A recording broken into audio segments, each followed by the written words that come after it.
Yeah, baby, we're recording, Steve's filing, and you are listening to Hive Scum, the podcast for the 28 community.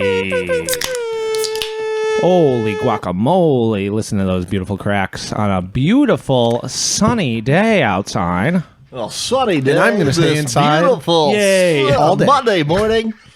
Yep, Monday morning. It's Memorial Day. I hope you're all saluting right Let's now. take a moment of silence, everybody, to remember the fallen of this country on this beautiful Monday morning here on Memorial Day. Memorial Day, the bergs are grilling and the smell of sausages are floating in the air. Candy's being thrown from parades all across this great nation, hitting young children in the head with Tootsie Rolls. That was what I was always whipping them. I was always throwing the candy really hard when I had candy to throw. I was, not great, I guess, but you give a kid something to throw, they're going to throw it probably pretty hard. Absolutely. Anyways, yeah, so we're back. We're on the tail end. We're on the back end. We're on the front end. Tyler's with us, yes. Tyler's all right at painting. And it's true. He is all right at painting. I'm Terry at Snow.Jaw, which we forgot to do. Oh, fuck. All I'm right. Steve at South of Heaven. I'm Gage at No Clear Coat. I'm Tyler. Tyler's already painting. Yes, we did it. Yay. Whew. Yeah, Nemo's gone. Nemo under the dice. In the past, Sayonara. it's done. I ain't under nothing. It's dead Yeah. to us. We don't even want to think about it Yeah, anymore. we're not going to talk about it. Well, probably. Just kidding. Well, we are going to talk about it. We'll see if there's any questions about it later on. And I'm Wink, totally wink. not thinking about next year already. Yeah. Yeah, definitely not. There hasn't been scheming going No, on. but next year's going to be in the fall time. Yes. I didn't know that. Well, you do now. Yes. And you I did. probably did know that. Yeah. And then I told, I was like, I don't know. Nobody tells me anything. What the hell, guys? That's- No, I'm just kidding. That's true. We don't tell Terry anything. It's true. They don't tell The me goal anything. was to always blow up and act like we don't know nobody. No, it was to move it into October this year anyway. Because But there's not as many cons. It's nicer weather. yeah. It's beautiful here. Well, it's New England, but we too. didn't want people to forget us, so we Yeah. had to do this middle one. Yes. How could they forget us? You know? Yeah. Greatest gaming event in the world. What's the song in That's Fast and the Furious 6 when... Oh, It's probably by end? Mudvayne, right? They're doing it all again. day Yeah. without you, my friend, or something like it's that. the one where And Paul I'll tell Walker you died, and then That's in Fast and the Furious? Dude, Yeah, it's like when at the final scene, It's when actually the two really cars are nice. splitting out and there's CGI Paul Walker. Dude, stop laughing. He's dead, bro. it's not CGI. They used his brother's faces and profiles to, I guess, in some way, like overlay it. Yes, it looked very weird. I hate that. Amazing. And then they went their separate ways, and there's like two roads that fork. Two diverging and then roads. he goes his own way, and then they have that song that was very popular for like that whole year.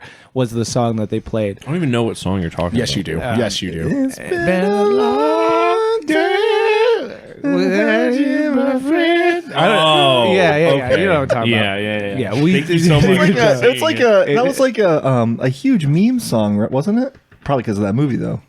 Wow, people are memeing on Paul Walker. Kind of fucked up. Kind of messed up. What's he going to do? Get mad? That's pretty good. Anyways, why was I saying that? I don't know. You were saying that Under the Dice Fest, people can't forget us because it's like that song. Yeah, Yeah. it's dead, just like Paul Walker. Yeah, you're That is what I said. But yeah, it's going to be great in the fall time. Yes, beautiful it will be. plumage. Beautiful. Leaves are changing. Leaf peepers coming up. Oh, the peepers going. Oh, peeper traffic, guys. Leaf peepers makes me laugh every time. It's so Terry's a real peeper. Oh, you got. I do love. we gotta the write peep. a one-page rule called leaf peeping. Dude, that would have been No, great no, for no. the nonviolent It's about game little, jam. about little pickmen kind of guys. Yeah. Oh, that's good. See? Peeper. Yeah. Tanner probably already wrote it, though. Little peepers. Yeah. Peepers. Peepers are guys with big eyes, Oh, they have huge eyes. They're shaped like leaves. They're almost one-dimensional. and they have Or two, to. yeah, but there's a little curvature in their back. Whoa. You know, they're not like a full leaf. They got some organs in there. Oh wait, they're leaves. they are leaves. Well, they're no, because I thought they were trying to evolved- peep leaves. They've evolved to the point where they they're- look like leaves, like Oh stick my bugs. God. And then leaf peepers are coming through. You got to hide from the peepers. Oh, you're hiding from Yeah. peepers. Yeah, you are a dying civilization of leaf-like men. We don't know their Metal real Gear name. Solid game. I think the enemies should have big eyes because they're the peepers. The peepers are just metal gears. They got yeah, Jeepers Binoculars Creepers. on. They got big eyes. Yeah, dude. But the binoculars have eyes at the end, real like Looney Tunes style. yeah. Where it's The eyes are, like, bending. Yes, right. But it's from the perspective of the little peepers, you know. So like, We got to call him Peep now, and you have to roll to see how loud you peep. So if you go beep beep beep beep, beep. Oh, this is all why are because we I have a new making cat. noise? This is all because I have a new cat that literally beep beep beeps around the house. Why are the leaves making noise though? Just like To hide? They have to hide because they're but not they're really hiding. leaves. Then why are they making noise? Because that's how they almost get caught. I would say you could probably have some sort of objectives in the trees that you have to get to, Ooh, gotta get home.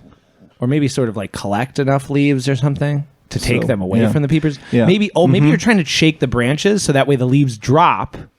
But it exposes you. So you're trying to drop the leaves so the peepers can go away. But it yeah. also exposes you, so you That's have to be good. like kind of quick and they can't be seen by the peepers. And so you're jumping from branch to branch, dropping leaves on the ground. But then I if think you this get should be spotted, a real game. Like no tabletop. You play this outside. Oh, that's not Like a bad at a idea. bush, like or Then you a have to tree. sculpt a peeper. Maybe for Under the Yeah. Dice Fest 2026, we could play peepers. Peepers 28. Peepers 20. Well, peepers, it's Peepers. real life because we're dressed. Oh, yeah, we're Peepers dressed as 1-to-1. leaves jumping around the trees, trying not to get spotted. Dude, by wear guys. costumes. Where is costumes he? and guys with binoculars. That's good. We can't see him.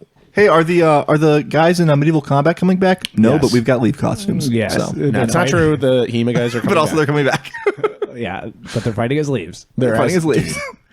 I thought it was very cool how they did an actual story. Yeah, that was really great. It was insane. that buffed it up. That just whew. Also, talk about the most self-sufficient human beings to ever come to an event and just God. be like, Yeah. oh, where are we set up? No, we'll figure it out. Don't even worry about it. And they just took care of everything. I wish everyone Oh my had God. that level of self-sufficiency. Yeah. Yeah, outside somewhere. Cool, we got it. Yeah, we we'll got come, it from We'll come here. see you when we're ready to do it. Yeah, like they had everything too. It wasn't like they were like, "Could we borrow an extension cord or something like that?" They had everything Yes. to set it up, and they kept it all. It wasn't like they rolled up in a big box truck either. These were No. all just cars that they rolled up with all of this equipment to rope off the area, tents to like be announcing under, all of obviously the gear and shit. I was was beautiful. I was nervous about how the bar was going to take a bunch of guys in armor, like beating each other up, like from like an insurance, someone getting Well, hurt perspective. I hear you. And they were stoked. They were like, "That was so cool. They can come anytime they want." I think we should start with the fact that the venue was the most inviting, accepting. Yes. When we went there to talk to them on the first day, Oh, yeah. a little bit of panic, and we kept kind of adding things like, "Hey, we want to do a miniature convention here. What's that?" We explain it, right? Show them pictures. Also, Gage is, saying, also, we'll probably do some live music. What kind of music? Like metal and hardcore. And they're like, "Oh, cool." Also, we might have like people tattooing. Oh, yeah, no problem. Like literally, it was just like no problem. I don't care. Yeah. Yeah. How Money. much can we keep sliding in the conversation before we have to trick you with something? Yes, And it was yes. like, oh no, it's fine. We never, Yeah. we never had to schmooze anything through. She was so happy on the last day. She said, "You guys are welcome back anytime." And I told her when we were first there, I was like, "Listen, every place we've ever worked with wants us to come back. It's not like I guess we can slip Yeah. you in. It's Right. you please come back." Yeah. And at the end, she said, "Yes, I would In and under love the dice you shirt. to come back." Yeah. In and under the dice shirt. Every employee there, except for the one questionable one, Which all it's okay. had bought in a shirt. Yeah. We're talking about Under the Dice Fest, by the way, yes. in case you are a new gotta listener know and you that. didn't know. Yeah, Under the Dice Fest, big little conventions full of smalls. Yeah. Big convention full of smalls, says Niall Nelly. That should be on the shirt next year. Yeah, with his face in the chainmail. Yeah. shrouded. We gotta do a Rusted Demon shirt next year. We do. Specific to Rusted Yeah. Demon. Oh yeah. I was gonna say something about this cool little weekend we had, but I forgot. Which Well, weekend? Under the Dice Fest. Oh yeah. We're just diving in. We're just talking under the dice. All right, cool. Let's go. We're just talking. Fuck it. Well, Yeah. What's your fun antidote? Can you guys hear I this? don't know. yeah. Oh, you mean filing a warlord Very- titan? It's not a warlord. It's a war hound. Well, Look at its little dog face. It's got a little Yeah, snout. he's got a you dog. know, if you're not part of Titan culture, you don't know what the hell this thing is. It's just as a big blocky guy. Well, actually, this is legally distinct Titan from random STL supplier. yes. That's not true. It was advertised as exactly what it is on the Games Workshop That's website. interesting. That's very interesting. That's cool. Sure is. Although it is scaled down slightly. Yeah, well, you guys scale it up. Where was it advertised? Yeah, exactly. So that's why I can say that. I know nothing about Titans. Like zero about like Titans. I know like what they are. Obviously, Yeah. when somebody has this thing, I'm like, that's a Titan. That's a Titan. And I know nothing about the different models culture and and makes and Titan you know. culture. You're an orc guy. I know there's a night house. All of the things have like a night house. That's not. I don't even know if that's true. I think it's only certain, like, because the Like, Yeah. as they were intended, right? Like originally. well, because they're all the knight errant houses and stuff like. I don't think that's like goes all the way up through all the Titans. I think that's like. that's the coolest I part. think it's literally just the knight errants. Yeah, that is like specific to. I love making like the idea. I would only want to do Titans if I could make my own house. Yeah. with it. Yeah. That's the coolest part. Yeah, absolutely. yeah. Oh yeah. I mean, you can still do that. Yeah. Yeah. Imperial Knights are. Hey, Third, you should do that. No, Noble I have a houses. Titan at home. Dude, you should build it. I don't want to. Well, that make it cool. We have a Titan I didn't at think I home. liked Make an Titans orc until I got that one from Evan, and then I painted a pretty cool Dude, Titan. your Titan is actually. Thanks, everybody. Thank you. Which is I'm nervous to paint this because I'm doing it as like all the Bro Pro guys that I made. Yeah. So it's gonna be very dark and not Yeah. very cool looking. I think it'll be actually very, and very dark. cool. Yeah, cool. Oh yeah. Yeah, but I won't be like I was like, oh, maybe I'll paint a little Dude. like You should do vignette on there do or something. semblances of vignettes and semblances of detail, and then it's going to be so fucked Yeah. and destroyed that you can just do like This is Promethean, baby. a This is quarter of destroyed. an inch worth of like detail on one of the panels, and then everything else is just fucked and ripped and shredded. And Maybe me and you can sit and do a Yeah. little painting. I will do an hour's worth of. I don't freehand want on you to that. do it. I Okay. want you to just show me Yes. what you're talking. Yeah, yeah, about. 100%. Yeah, don't be that guy. No, Let I me would. see it. I, I'll do I it. would love. I'll do it for you. That's like you're giving me flashbacks of my dad doing that. Yes. I know. I want you to show me. Yeah, no, I will 100%. So this will be for your sci-fi. Yes. Okay, so you're done with Eldar. You think you're taking a break. Well, I saw Jesse and Yes. Andy's, and I was they are so cool. They are So they cool. are awesome. And the second I saw them, I said, "Mine will never look that cool. I'm not doing this project right now." And I put them all in a box, and now they're sitting in a box in my closet. You'll come back to them. While I disagree that they will never look that cool, Yeah. the time frame in which you want to have them done makes it so you can't spend the time on them that you want to. I think. Yes, because I originally was going to do very simple paint, and then it turned into like, oh, well, they're doing the other two Eldar. Yeah. I'll do Harlequins, and I was Which like, is well, fucked. I don't actually want to do pinstripes and checkers right now like that, so I'll just Yeah. wait to do this. Yeah. And so now you're it's in the using list. like the Space Marine Battle Brothers and also allying them with the Titans. Yeah. That's what you're doing. So that'll be cool. That'll be a sick list. And it'll be easy because most of it's painted. I just have to like paint Yep. this and a couple Terminators, and I'm done. Sweet. And so And this will be fast. how many points is that? Do you know? Like on the OPR list? Because It scales. Like I'm gonna Okay, probably okay. run this as like because force work doesn't matter for your campaign, right? No. So well, except for unit count, right? Did you have that in the I packet and guess. then you took it out? I don't know. Maybe. I swear you had it in the packet. Yeah. I definitely said it. It's more. This is a fun, casual campaign. Okay, yeah, so yeah. don't Nah. worry too much about it. as long as you're having fun. Yeah, So I mean, sorry. we were talking about it because like Gage was just going to run the Harridan. Yeah. Which is and that was cool. it. Well, like that's your whole list is one giant bug, and like is cool. That's cool. And so I didn't want to take away from people who or Dylan I think too was doing. He's doing a night. and he's doing like a night, and it's like. You can't do Yeah, that yeah. because it can't be worth more than 35% of your total points or something. So it's like it doesn't count. Even if you guys end up literally stomping people, it's like, well, yeah, I don't know. Like, Yeah. it's like It's going to self-regulate. I'm going to it'll start be small fine. anyway. It'll be Like I'm fine. going to start at the 500.1, which is only a little bit over the limit. totally. And the Titans are so restricted in what items they can take. Like yeah. like one of them is only melee weapons. Like the lowest point cost one is only melee. You can't give it guns. I'm like, well, that's boring and not what I have. So Yeah. I'm like picking and choosing which knight to make it like make sense and be fun. Yeah. And not be like just crushing and unfun. Stop yawning, dude. Yeah. This, Tyler, What, you're is this boring? Tyler, Is you're us yawning talking into smalls? the microphone. I'm sorry. What? Yeah, that's all I got to say. Tyler, what are you playing this campaign? What am I playing? Yeah. I don't know if you've Piss ever. I don't Wars. know if we've ever really talked about like what we're doing. With Oh, this. Have yeah, we? can take Yeah, a couple it was like a minutes. 2-second to- thing. Well, yeah. I want to hear what. I am playing a bespoke Imperial Guard regiment. So I'm playing the literal planet pissers themselves. Sargos 4. The 316th Sulfurian Planetary Defense Force. So I'm doing them, and I've allied. So the whole idea is Paul and I've been talking because he's also doing Guard, and we might not even be allied, but the idea is that like the collection of whatever Imperial units around this sector are being called in, right? By by the official, like, we need to hold this sector until good space marines that will kill anything can show up.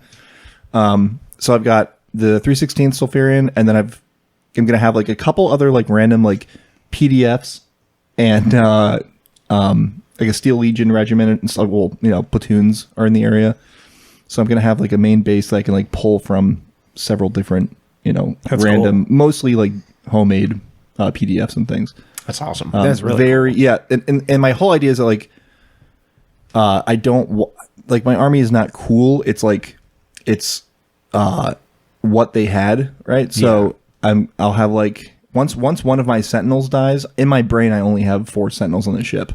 So like once the I sentinels, love this. Yeah. So I've got like It's a battle company, but you're not going to replenish it as you play games. So the 316th has like a full cadre of several companies that are in the area that are off world, like maybe 3 companies, and it's like 3,000 men, and then they've got like this many sentinels, this many weapons squads in the weapons platoon that's there. So as my numbers dwindle, I'm gonna try to represent that in my games, and most people won't realize because like I'm not gonna be playing. I will. Well, no, I'm not gonna be playing like only Terry. I'll be playing Terry and then Steve. So no, I'm an Imperium player. I will not fight you. No, I think you should. No, we will team up. That is all I will do. Unless you guys make me mad, and then that's what I'm saying. Is There's like plenty of stories of Imperium fighting Imperium too, and being like, I think they're traitors, and then the other guys being like, why are they shooting at us? I mean, we're like mostly planetary defense forces, so we are literally ants to you. Like we are nothing. Like that's like, true. My guys just got off Prometheum because that's the lore I'm going. I love that. But anyway, yeah. So like I'm not doing crazy tanks. I think I'm gonna have like 1 or 2 like big kind of vehicle type things, but even that they're very killable and destroyable. Yeah.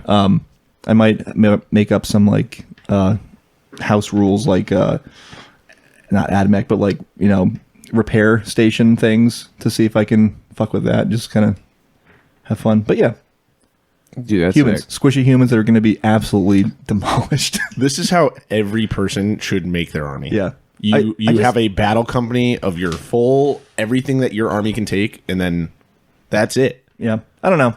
That's just how my brain that's just how my unique, cool brain works.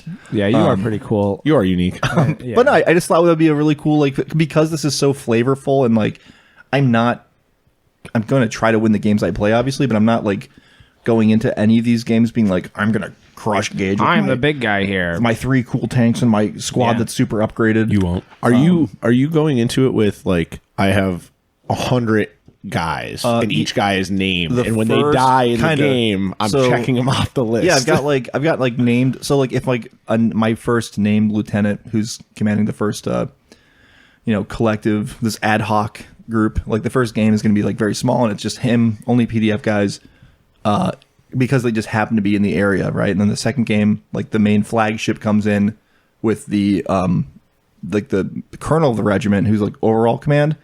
So then he's got like overall command of like the couple little PDFs in the area, mostly the 316th. And then so like then it's going to build, but like the first game is going to be like a guy and his platoon who happen to be stationed on that planet, doing like whatever police for action or something, or just overseeing like a defunct Imperial facility that like has 3 workers still that are all servitors. Yeah.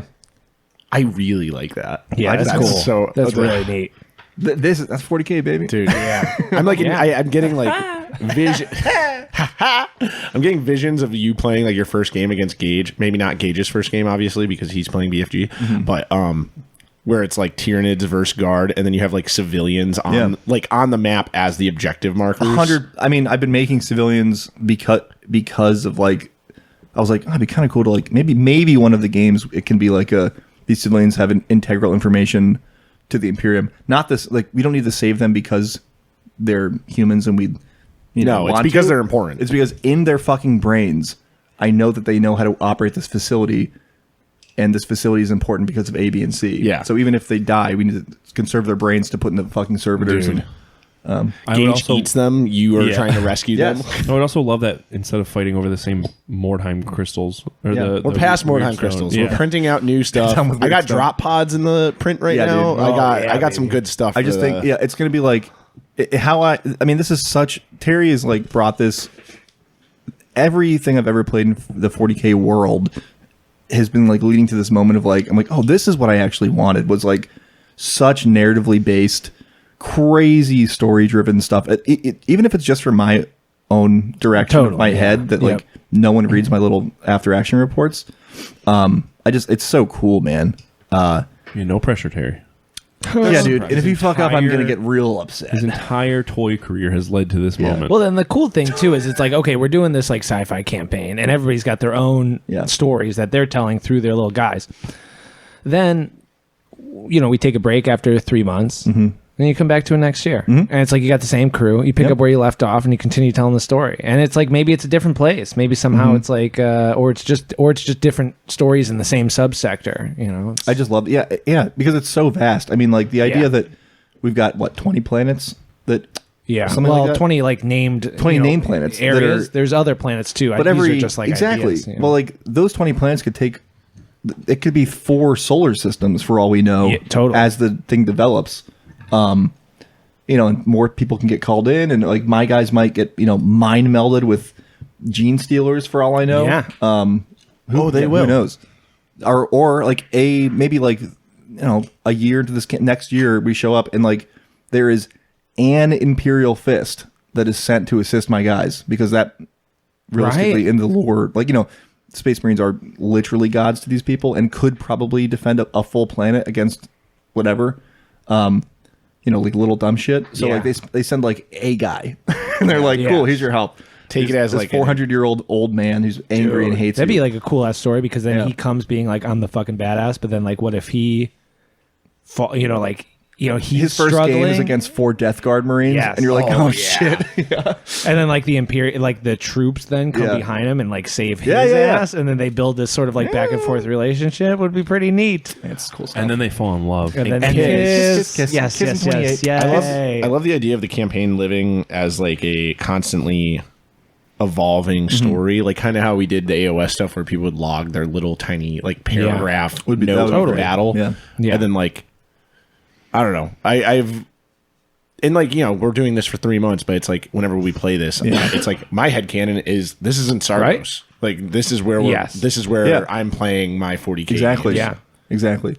It also like it works, all those planets, which you made half of them, Tyler, but all those little areas, it's like they give you these like vignettes to then create little scenarios in, whether somebody's attacking this kind of building that you're defending or something like that, and it's like it's kind of cool that like you can it gives you a prompt to then base the scenario around, which is neat. And something that I have been so I started writing a new game, another little fun game, and the idea that like so often in 40k it's like this planet is red and there's no oceans and that's it. It's like, but I think like in my mind, most planets have a lot of biodiversity, right? Yeah. Unless it's like truly like an imperial hive, destroyed thing. But even in like a hive world, I think there's probably some like, less populated areas. So there's so many options to fuck around with. Well, then you can get like weird with it too. This is where it's like I always feel like as vast as Games Workshop's world of being like, this is an aggro world, there's giant cows running around it, and it's like that's cool, I like that, but like what about the world that's like Annihilation? What about the spires that are just crystalline that reflect everything that's going on throughout history? And it's just like, fuck, I gotta fight on this fucking world. Every other pseudo Terra or pseudo Earth that exists, that's just like has continents and many civilizations. It's not just like we are Vestroyans. That is our planet. It's like, well, the Vestroyans live in this continent. It's, I don't know. To me, that's cool stuff. Yeah. Anyway. Gage, I'm stoked that you're playing your first game of the campaign is going to be Warfleets, or the Battlefleet Gothic kind of rip-off. Yeah, I'm going to be bashing those the second we're done recording. How are you going to do the Tyranid bashes? I thought you were going to do them on a spray foam. It's a lot of extra work. Yeah. The bits that you have are literally perfect. I have ships. so many Tyranid bits. Oh, really? So post another Dice Fest, I've gotten everything. Just want you to know that I am up to 32 really useful boxes at my house. Jeez. That is sick. You need so many ways. Yeah. Four of them are filled with Tyranid shit. Oh my god. So I feel that. not even including the Leviathan box that Lucian and I split. So that's just in its own little thing. But What are you going to do the ships out of? Do you think you're just going to take like heads and then like green stuff sculpt over them or something like that? I think they're the super old spore. The Mycalid spore mines. Yes. Yeah, but they're the big ones. The bulbous one. The huge bulbous one. Yeah, it's the same size as like an actual like Termagant. But that's going to be one of the ships. I think that's going to be the mothership. I really like the idea of just like because like everything with Tyranids is they keep growing into their own ships, whatever. They just keep evolving out of this pool into whatever. I really like them kind of like a excess type thing where it's just like it becomes such a big bulbous fucking It's a tick. like pretty much like it's just like this tumorous just mass and you don't even know what the fuck it is and it's like it's shitting out these little fighter ships at you like in combat. Yeah, it's just disgusting. Just a gross. It's like a hornet's nest. I love it. Like, Like if the hornet's nest became that was a good one. You got to do a hornet's nest for your mothership. the size of Australia. Yeah. but the hornet's nest also is like breathing. Yeah, you know what I mean. yeah. Like and then like also like oozing and then like an arm comes out of it. Or like So cool, yeah. So that's like kind of what I want of just like for their ships. And then I think I touched on this two episodes ago, but it's like the Harridan will be one of my lists, and then the other list is like the 1250, just other guys. And I think the Harridan's going to be like the big mama. Yeah. So wherever our game Planet side. yeah, wherever our game kind of ends up is where I'll pick, and then that's kind of also my excuse for not submitting my lore yet, Mr. Game Master. Oh, dude, whatever. Honestly, like most of the there's probably I don't even know if Steve is on the list yet. I don't think No, I don't. I don't think so. he put his name Yeah, on the list, yeah. so it's like it's fine. I think that I'm playing though. I You know. can't keep me out. No. I think that like the sheets may or may not work. You know, for listening, I think I've talked about it on here, but I created like a Google sheet where you like then submit like, okay, I lost one or I won a game or whatever, and like Blurs is the only one to do it for the last round, which happened during NEMO, which was obviously Which is so a funny. mistake. Because he didn't do it at all for. I know, my right? campaign. She's the only awesome. one to submit anything, and it was a loss. And Man, that's cool. and so like when you can't go below 0 per week, just because it would be really annoying to have to be like, oh, I got -3 this week. Now I gotta guess win I'm 3 digging games. out of this hole next week. I just figured it's like it will go down to 0, and it's like you got nothing. Moving on, and so that you don't just like end up spending half the campaign just being. Well, it's like this Tyler was saying sucks in the Patreon episode where it's like it's implied that there's like a home base outside of this. yeah, and so you, be it a mothership or a planet or whatever. somewhere else. and you always end up with 1. So your total is the lowest your total can go is 1. Yeah. So it's like most people will probably just be at 1, especially if you're like losing and winning and kind of balancing out. But there'll be like a few people that kind of go up, Yeah. and they'll end Yeah. up with like 5, and or whatever, and so you'll be fighting from them. But we'll see if it actually works, like if people actually submit, or if it's just a game that we play and we spend the next 3. Yeah, whatever. Yeah, we'll see how it works. I'm not hating on big campaign at all, but I do think that there's something nice that like, we play at the studio. We have a whiteboard that tracks everything, and we have like tiles, totally. like kind of how we were talking about doing the Mighty Empire stuff. Like, Oh, totally. And I this think is- that's like this is cool too, because how we're operating now with the War Council is everyone's so fucking busy, and winter was Exactly. crazy. So Brad doesn't get down that much, but when he does, he obviously will play games, but he's still playing. Durs and Brad Exactly. can play a game that is not necessarily impacting like my story or something like that. Totally. But if I know that they fought on a specific planet, Exactly. then like my next objective markers that I make might be like a destroyed, chaos shrine that Durs left behind, Right. Or like an orc looted tech that I'm like, we have to get that back. That's Imperial property. Yeah. So like that's the objective now for me. It also, I mean, because this is a podcast, surprise. That concept can work for anyone. Like you don't need to have like a unified club like Yeah. we do. Like, No, totally, You can right? have this extended campaign with other circles. So Yeah, and I mean, there will be people during the course of this campaign that are playing in the campaign that I never see. That I just don't absolutely. see. Yeah, yeah. Just and like a real, war with several fronts. This just happens to be, 3 solar systems. they're or playing whatever. at Ian's house or whatever, yeah. and it's just like, yeah, okay, put in Yep. your totals, and we'll see. Like I said, it doesn't really matter if the Google Sheet thing and the documenting all of their wins and losses doesn't work out. It's not like a big deal. definitely learned from this little beginning part of the campaign that, like, you know, maybe doing it when you have like a giant event, and then furthermore maybe doing it when you have to clean up after the event isn't like the best time to start a campaign. I did But say that. you did say that, and I said fuck you. Yeah. We'll make it work. And you know, it's fine though. I mean, like, because it doesn't matter when we start. No. It's here. Yeah. It exists. and it'll go until the date that it's not going anymore. And it's like, you know what? By then, people will probably be like, okay, we're ready to move on. Let's play Lord of the Rings. The most important, I mean, yeah, the most important part of it though is that it is still a hobby. It's like a force. Like gets like you an on a hobby. inspiration. Yeah. Yeah. Oh, this is happening. So it'll be like the scratch in the back of my head being like, well, I could paint a bug right now. Like, Yeah. It Rather moves than- it forward. Yeah, rather than playing 12 hours of Fantasy Life, I could paint some Tyranids right now. Yeah. Well, that's like talking about Middle Earth strategy battle games, battle companies. It's like, oh, I have all these orcs I want to paint, but that's like later. But like when I know that campaign's coming, it's like, oh, I'm going to bang out 25 orcs and gonna get like 'em this ready. old metal alerts that I have, and like that'll be fun. Totally. Yeah. Yeah, I think it's a I think it's a goals. good thing, and it'll be great. The campaign, it's gonna be great. I would it's gonna be love to fun. get It's like gonna be fun. Tiddlywinks set up. So Yeah. we could log everything, and anyone could log on it and be like, "Yep, this is what battle happened on this planet this week." We could do Oh, it you mean easily. like It's just a like a wiki or big like whatever. startup thing to do. Yeah. like, I think some people will be interested in writing down stuff, and some people are just like, I just want to roll some dice. and that's fine. Yeah. But like for the people that are like, I want to log the lore Right. of this sector, Yeah. they can. Yeah. yeah, I agree. But that shit's like beyond me. Every time I look at it, I'm like, this is a lot to learn right now. Yes. Tiddly? Yeah. Dude, I'm the Tiddly We've said that master. before. You though. be Tiddly. Didn't be we? Tiddly. Doesn't it cost money or some shit? We ran into this no. problem with Brothers of Prometheum. War. No, for hosting. If we wanted to make a website for people's pro ideas and shit, yes, there's money involved in that. But for a local thing, Tiddlywinks, Tiddlywiki is also like the best tool because you just send the file.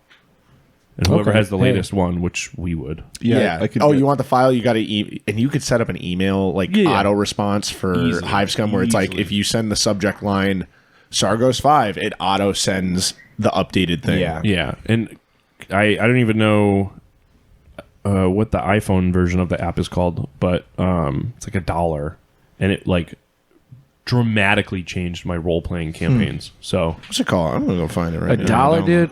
I'll pay $1 for that. Too rich for my 99 cents. I'll show you later. But Tiddlywinks 3D. No, maybe, that I can't don't know, be my it. phone died. So Oh, that's embarrassing. Oh yeah, that is embarrassing. shut up, Evan. Anyway. yeah. Anyway, Toys are Anyway, yeah, I'm doing Toys are orcs. cool. You're I'm doing orcs. I've been having a blast. I've been cool. making a They're- real. Terry, I know I'm looking at you right now. They might be some of my favorite orcs I've ever seen. Just like yeah. Wow, you guys are too nice. The one you sent last good. night. What? The big ass one you sent last night? with the helmet on. Yeah, dude. Oh yeah, That is a fucking monster. well, that was originally Binky. So the whole the unit the force's name is Binky's Boostas. Boost us. Yeah. Boostas, Binky's Boostas, and so yeah, the whole story is like his real name is Snag Bad Head Cutta or something like that. But everybody calls him Binky because your head will be gone in a blink of an eye, and so they all call him Binky.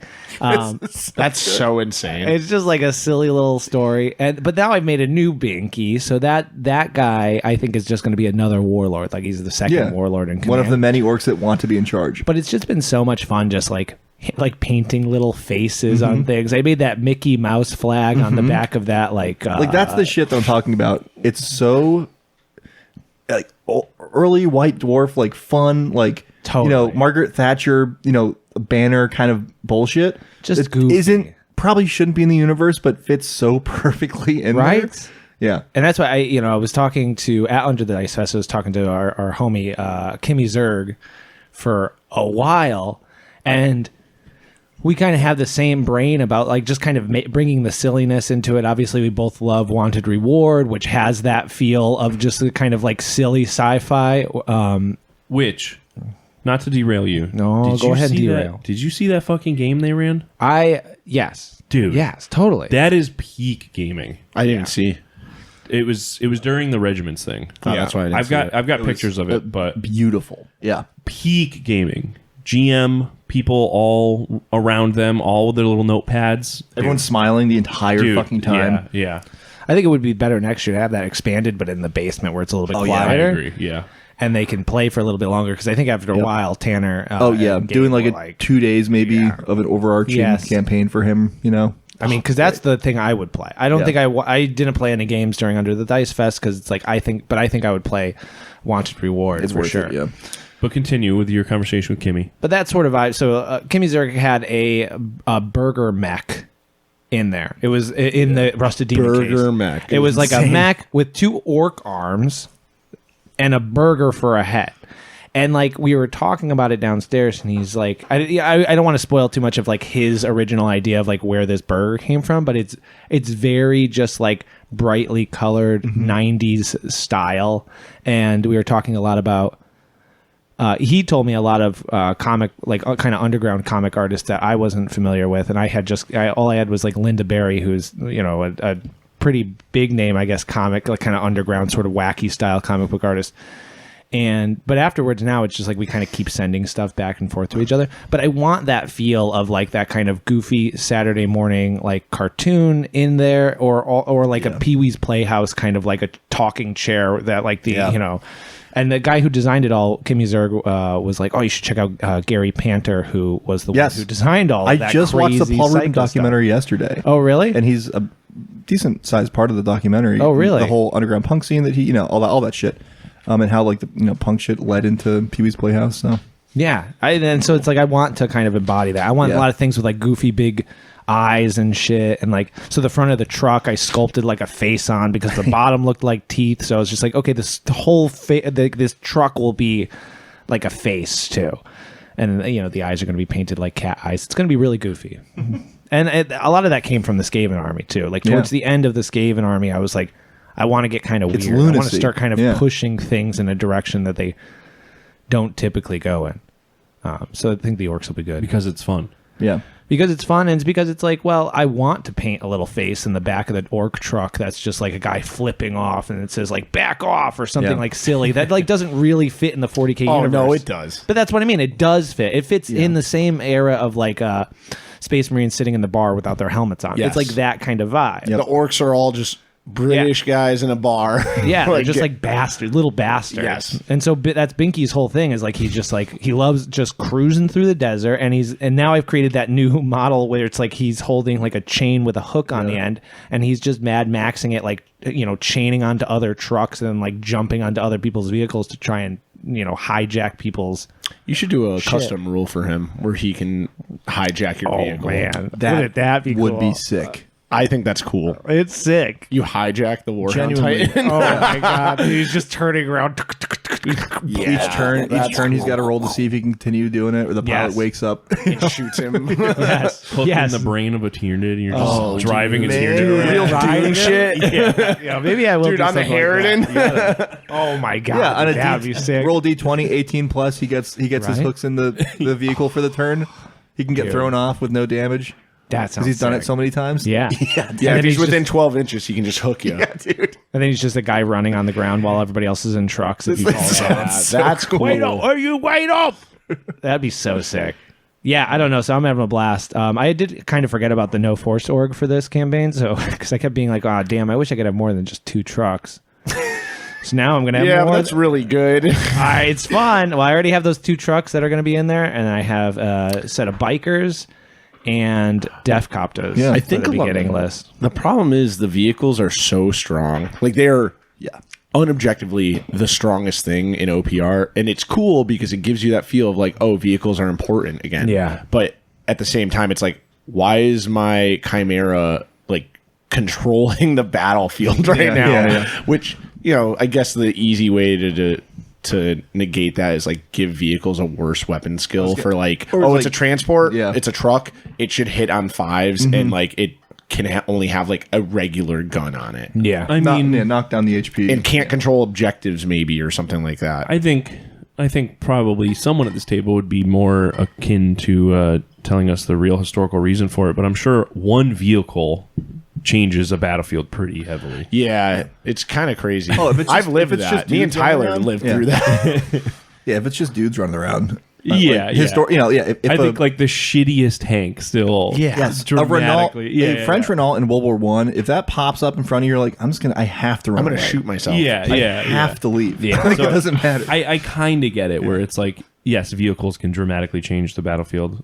Being a non-vehicle list, I'm a little butthurt about it, but Yeah, all your Gene Stealers have like AP2 claws, like I'll mad just start attacks. running the Carnifexes with the little tank killers. shred inside. You know, and then ultimately too, it's like I don't need to take 3 trucks. I could take 2 trucks and a battle wagon and still not be. I would. I mean, the list right now is all vehicles, but it's just Take and all your it's still trucks. force Who or cares? no, totally. I mean, but I also have my Secret Santa was like an awesome looted tank, so I still have my looted dude. tank that I have to fix up and paint for the campaign too. So there's a lot of vehicles kicking around, but the list is all vehicles. Yeah. It's Speed Freaks, but you know, It'll be fun to see. Yeah. but it's Binky's Boosters.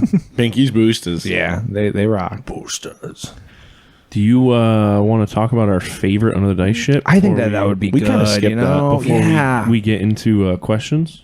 I think that would be good because you know, it's like Yeah. I don't want to talk about dude. There's too much that happened at Under the Ice Fest to talk about literally everything. If you're a listener right now and you're like, "But wait, please break it all down for me," you just got to come. You have to come. There's going to be enough coverage from other people. You Look can on see it Instagram. there. Instagram's got thousands of pictures at this point. I am so excited to hear the Wires Yes. on Dragon and Yes. Turbo Yep. Lasers, their episode, because every time I looked over, I'm like, hell yeah, I didn't get to talk to that person that much. Or Who is that guy? Yeah. They also They do like picked some great people. the best coverage usually. so, Absolutely. whenever that drops, probably before this comes out, I bet. go listen to it because Yeah. we're all going to be very stoked to listen to it too. Yeah, I lost my voice at noon on All Friday, you guys fucking lost your voice. so there was no way we were going to record. I distinctly remember Steve and I saying goodbye to kind of everyone Friday night, and all of us having this feeling where it's like, this is normally how we feel at the end of every convention, where we're like, well, we'll see you next year. And we're like, wait, this is the first day. Well, that first day was so long. Yeah. Nuts. That was so long. I will say, if you do want like real like discussion about the convention, me and Gage talked about it on Build Paint Play with Dave Taylor. And, Yeah. and Oh, yeah, Jake that was and Jake fantastic, Kaz. And that was a great Yeah, talk. that was really, really good, actually. I'm never a live stream kind of guy, but I just happened to not have anything to do at that point and listen to it or watch it. It was really, really good. Yeah. And also, Dave is just a real one. yeah. Oh yeah. True homie. We were talking before recording, and he is tapped in. Oh, yeah. Because. Anything we think we're doing that's unique, Dave fucking did it 20 years Yeah, ago. yeah, Like, yeah. He's time is so a flat tapped into circle. what we're doing and everything, and gets it. Huge supporter. He understands intrinsically our scene, literally like our scene. He knows people's names and stuff. It's just such a. You could tell like by his questions that I was talking to you about this. We can tell by Dave's questions that he just like so deeply cares and like is interested in Yeah. everything about whatever it is that we do. Yeah. Yeah. And pulling up fucking memes. Yes. He's so in that he pulled up the picture of me, Evan, and Goobertown Hobbies. Yeah. Oh, that's And he was like, so what's going on with this photo? all they were missing was Dylan.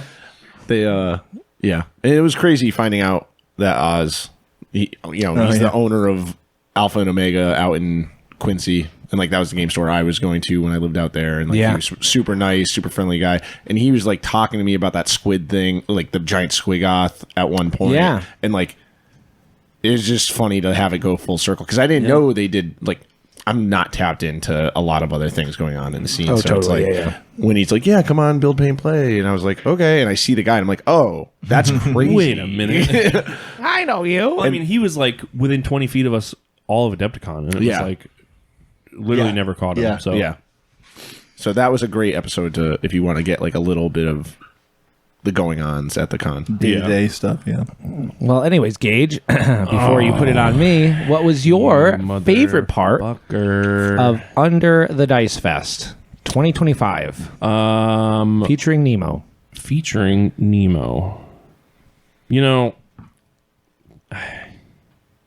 It's like we always say. It's like the people really make it. The little conversations you have. I mean, yeah. $Billion Tyler and I, we had this bit going all weekend where we would see each other for 2 seconds and I'd go, oh, you're here? And we'd hug each other and then walk away. And then like 2 hours later, it'd be like, oh my God, you're here. And like, That went the entire weekend. It was very funny. But it was like you have all these little moments where you're like clearly running around and doing things where Steve made a name tag for me at one point that said "Do not talk to me" because from one corner to the other, I would completely forget why I was rushing. I have to go tell Steve this right now. I was really like, important. I need to get Steve's attention for this real quick, and then I run over there and I'd be like, "Why am I here?" And I'm just looking at him like, "Why am I here?" It happened at least 5 times. He's like, "I don't fucking know," and I'm like, "Fuck!" And I'm just like carrying shit that people have given me or like want me to check out or bring to someone else. I'm just like, I don't even know what any of this garbage is. Whose toy is this? Yeah. So it was cool though, seeing like while you're like running around like that, you're getting into these little circles where you're like, I know Durzen and Rotberg like connected after Nemo last year and they didn't get to talk too much. Like, and then it's like I'm walking by their conversation and they're deep in some fucking heady conversation about something, and I'm like, hell yeah, that rocks. And I'm getting to like real fly on the wall shit the whole way through. I don't know. I didn't get to do like I think I purposely didn't sign up for anything or do any games or anything. Sunday, when it kind of felt like I could slip away, I played Magic. Yeah. I had some of the worst games I've ever played, but then the last game was just like so fucking fun. And playing with a bunch of bullies. A bunch of bullies, dude. Yeah, Richmond came in hot and heavy. Bullies. Definitely. 3 Moxes on turn 1 is not a casual play, but you know, we'll let them figure that out. You were on your own out there, though. Yeah, you for weren't sure. able to represent For sure. Massachusetts, Connecticut, New England properly. Yeah. I was like, I'm just gonna bring my silly little fun deck, and Grant's dropping the $2,000 in mana rocks in the first turn. I'm like, all right, man. So that's how it was playing down there. Oh, it was a Wild West. There was a guy who showed up only for the Commander event, by the way, not at all So that weekend. cool. Played beta lands only. That's awesome. Playing a mill deck. Did 100% did not understand. The whole time he's playing, he goes, I do not like Commander. I hate Commander. I just came out because my friend's here. And then he's like, I mill you for 34. And I'm like, well, God damn it. I was like, you don't have to come back next year, bro. It's fine. That's so funny. But yeah, I think my actual answer would be like seeing the little pods of like seeing all the people that were super interested and wanted or listening to us talk about it, like fully invested in what Tanner's saying, or just like little circles like that, like I said. And then not to steal anyone's answer here as well, probably, but full on like choked up tears running down my face when Tanner won. Oh yeah, Totally. Yeah. You could tell the heart that was in that. I recorded it, but he was like, 2 years ago I met all these guys at Adepticon and I just didn't know anyone, and Gage like gave me a hug, and he's like, and now I feel like I truly belong and I found my people. I was like, I remember like a solid tear running down my face, and I look over at Ian, IPT, and he just like head nods slowly at me like, yeah. And I'm just looking at him like, yeah. Phil looked at me and said, "Don't cry," before he started talking. Yeah. And then we both started crying. Oh, man. Dude, Rusted Demon was my favorite. Yeah. If I had to pick anything, Rusted Demon shout out to was you my guys favorite. and the whole team. Oh yeah, That was that was one of those things where it's like, I do not have the mental capacity for this. I really hope it pulls together. And I think you guys and everyone involved fucking nailed it. It went almost too well. I figured it wouldn't Yeah. have been as long of a process as it, because I had this delusion of like, oh, I would like to be involved in it, and then I'm like, I'm seeing you guys get ready on Friday. I'm like, I want nothing to do with this. Yes. It But, needed, like, it needed to be the secondary tier of like me and whoever who like Okay, I wouldn't call it doesn't. secondary. No, No, you're Yeah. top tier. But literally Me like too. I'm on secondary. Shut the fuck up. I'm certainly secondary. no, but you know, like these guys like are like these two BT. are constantly being attacked by Who? people all day long and being talked to. You and guys. me? Yeah, yeah. sorry. Yeah. Sorry, Gage and Steve. I couldn't imagine you didn't have the time to like go back. Like, I had the desire. yes. I had the Yeah. will but to do like it. Gabe and I have 100% had all day Saturday that we could like really sit down and go through each individual thing. Then Terry could take a couple hours at least out of the day to come down and go through each individual thing. So like it worked out so well.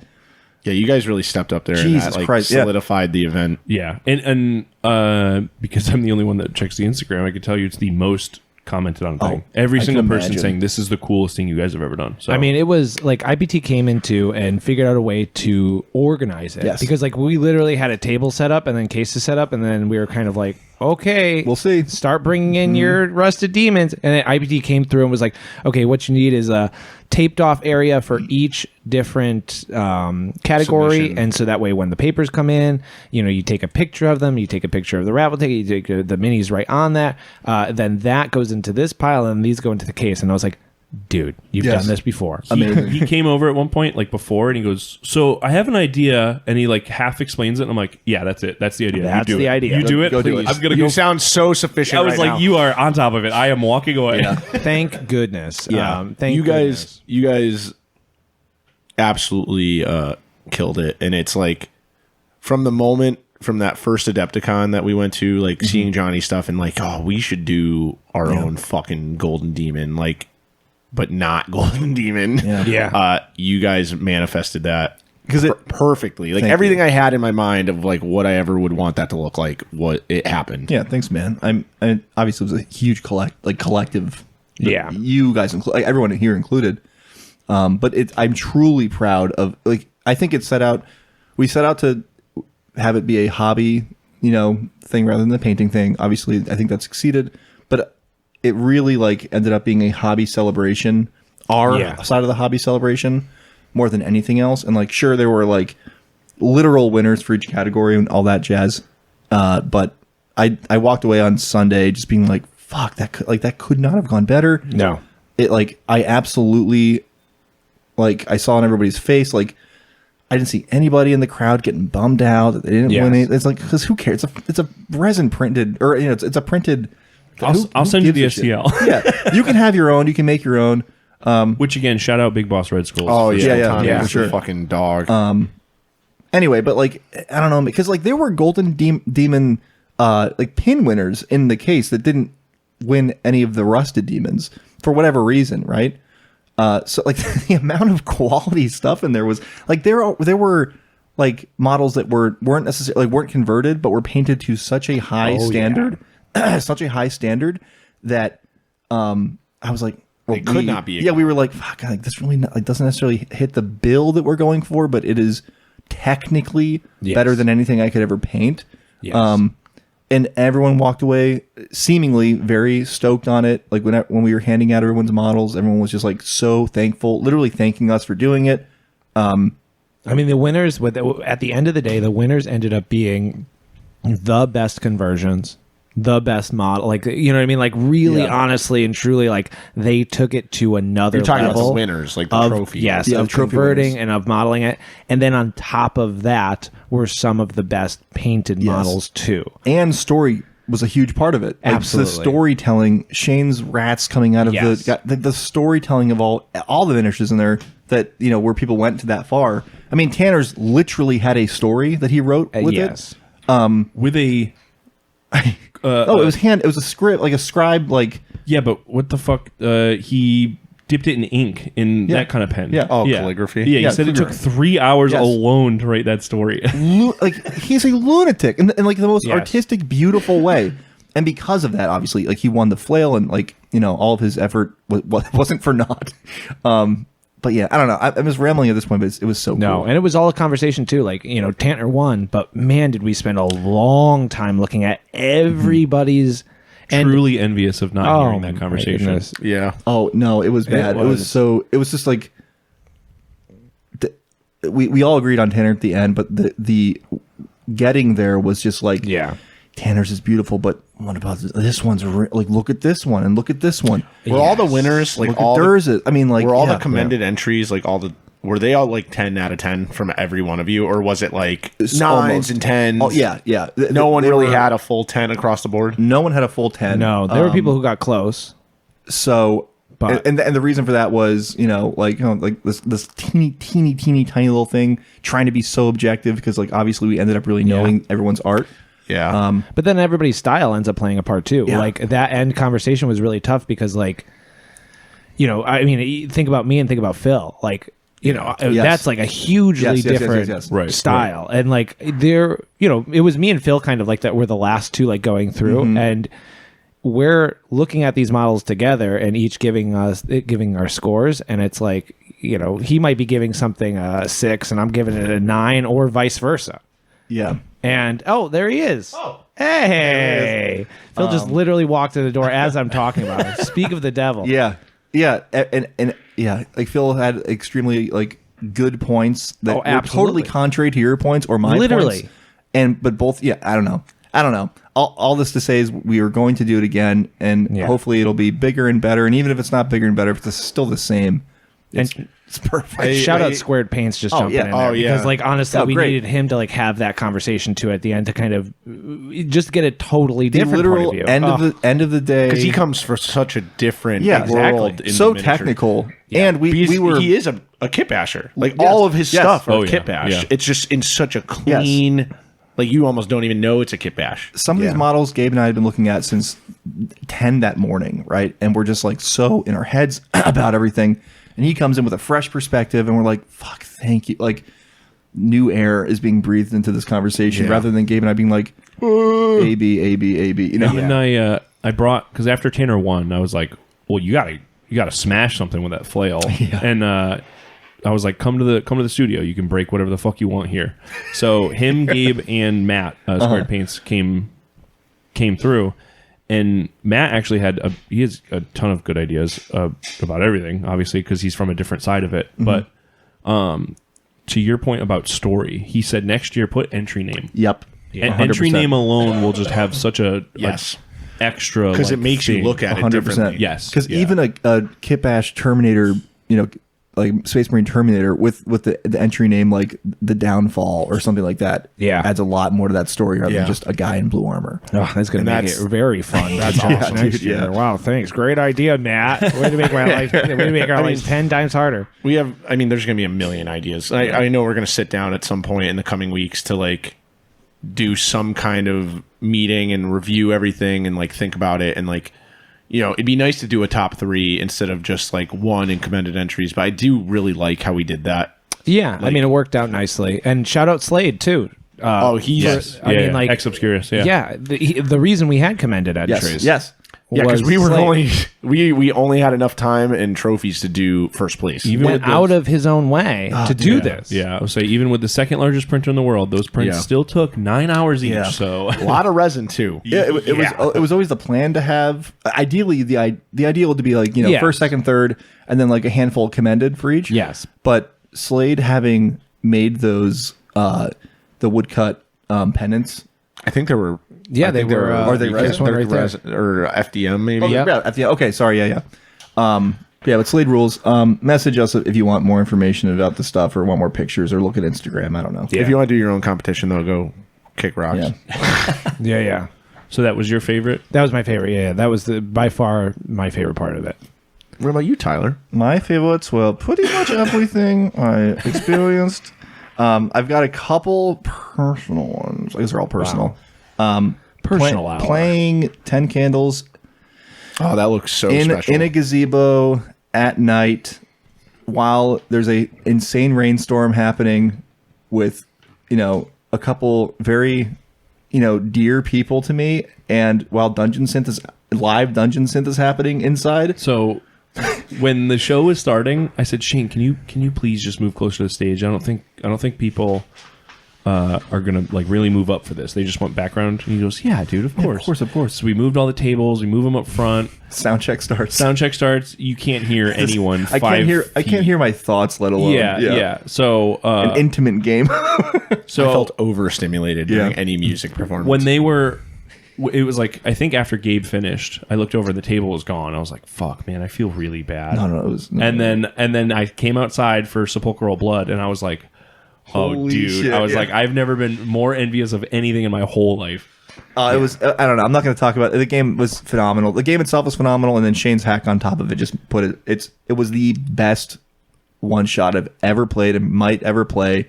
Is that game cool? Because it seems very cool. So I've never played 10 Candles proper. I understand, as I understand it, but yes, like the mechanics. Like you're playing in a dark room with candles, and when the last candle goes out, the story's over. Out, and you're all dead. You can snuff out candles for various reasons. You've got At various like positive and negative attributes that other players write, and you pass them around. So like you can burn essentially parts of yourself to accomplish things. There's a dice pool. There's a whole. I mean, it doesn't matter. The mechanics don't matter right now for my explanation. It was a perfect experience. Like everything culminated into a perfect experience. I don't think you can get much cooler than that. No, and unless we're literally like You have someone live playing your soundtrack while role playing in a rainstorm in the woods lit by candlelight. yes, it was fucking insane. Like truly, That's a once in a lifetime. really game. like Austin and everyone who played, all 5 of us are still talking about it, I'm sure, but like Austin and I just kept like after the fact being like and like we're just like what the fuck, that was fucking insane, dude. And everyone took it very seriously to a point where like because the game is intrinsically a serious game. Like you can try to be a silly character, and I still think that you'll end up having a very like fulfilling like role play experience. Yeah. But like those are almost the best characters. Oh my god, dude! All of our characters, they had like great arcs, and we fed off each other fantastically. Shane fucking had us record. This is the last thing I'll say about it. It's No. It's like watching a. I'm a big like proponent of like no videos at shows, no videos at cool things, because like it's never as cool as your memory, right? So just play the game. But Shane had us record in character, go around the table and record our character's favorite memory of our hometown that we're getting back to when the game starts. Oh, that's cool. And at the end of the fucking game, he played that back, and all 5 of us were like tearing up and got like super, because everything, and it wasn't planned, obviously. And we had forgotten that we recorded these things, an hour and a half, 2 hours later. Every fucking person's favorite memory was directly related to either how they died or where they died.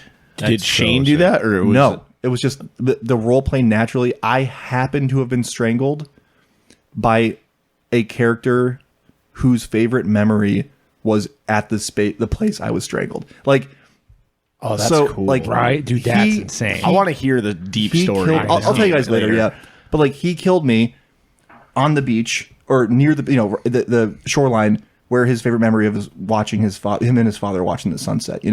Like crazy, insane stuff like that. Once again, couldn't pick a better person. For No, it. no, and that's Shane was 90% of the Exactly. success here. Yeah. I mean, yeah, but I'm saying like the stars could not have aligned any cooler for a moment like that. No. Anyway, so that's all I'll say on that. But Rust of Demon's a huge thing for me. I already talked over Terry for his thing for it. So one of my favorite experiences was I ran a game of Inhumane Harvest on Friday, was it? Yeah, Friday for Bog Bodies, Robin, Victoria, and Sean.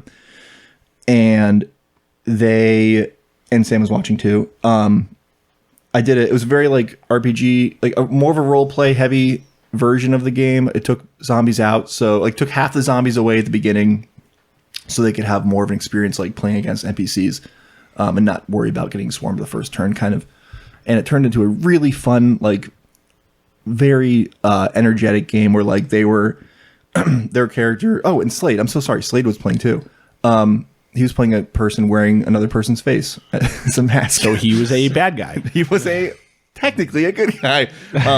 So the 4 of them, they are moving into this town, and they are, come up against this like essentially this like super shitty redneck militia. And Slade had like history with one of the characters we found out, and they're having this like mega firefight while all these zombies are coming and attacking. And it was just a super fun little role play mini game experience. And it was really great to see people who Rob and we had been sending Inhumane Harvest and Rat King back and forth to each other while they were being written. Especially at the end, like we were like, hey, can you reread this for me? I think it sucks. No, it doesn't. Okay, cool. So it was really great to see her play it and like run the game for her rather than them playing at home and telling me about it. But also like having a really cool group of 4 folks who I wouldn't normally run a game for. Yeah. Play through it. And like be like, hey, that was actually cool. I'm not blowing smoke up your ass. I actually had fun. Kind of situation was nice. That was a big thing. And then, game wise aside, that's War Master was phenomenal. It was super fun to see the armies. I'm so stoked we got Trent out here. good to see him twice in a couple months. Yeah. And then all the Brits coming out and hanging out and just getting to, do voices with Sam is the best. one of my favorites. Sam and I, goddamn, we're like, we're so fucking similar. that boy. I hate that I don't see him enough. But yeah, those guys are just the best. So yeah, Dude, Inhumane Harvest sounds so sick. I'm still stuck. I can't believe you haven't played it yet with us. the page. Well, I played one time. Yeah, with he you played guys. one of the last play tests.